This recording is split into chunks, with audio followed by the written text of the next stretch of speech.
Next I want to talk to you about audio channels. So what I'm going to do is go back to my original sequence and just dump a copy of it in here. I'm coming back to the project window and I can't actually find that sequence. I know it's in a little bin somewhere, but it used to be a tab here and it isn't. Where's it gone?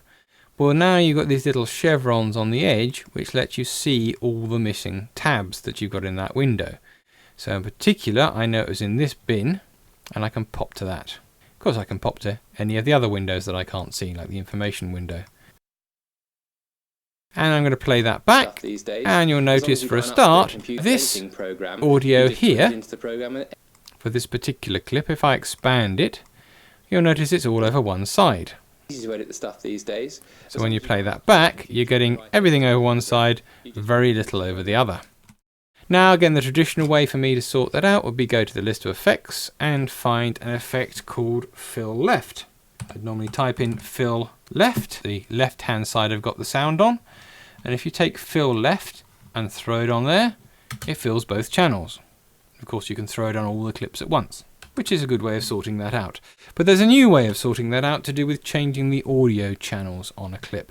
So if I right click on a clip and go to audio channels, you can see here it tells me what channels I've got and it tells me which ones I'm using. So I've got a left and right on the media and a left and right on the timeline. So with this little tick here, the left on the media goes in the left on the timeline. With this tick here, the right on the media goes to the right on the timeline. Well, if I change it, I'm now saying put the left channel in the actual media, which is where my sound is, on both sides on the output. If I click OK on that, you'll notice my waveform changes, and all of a sudden, as long as you've got an up-to-date computer, I've now got sound on both channels. So it's a nice way of sorting things out, and visually it looks better than the other one. I can do it on lots of clips at once. Select them, right click, audio channels, tick. Now they're all sorted out. That's another one I really like. Now another way of sorting this out is to tell these clips that they're only going to use the left channel before they go on the timeline. So for a start, I'm going to find that clip in the project. Right click on it, say reveal in project. There it is. That clip, when you play it, has got sound only on one side.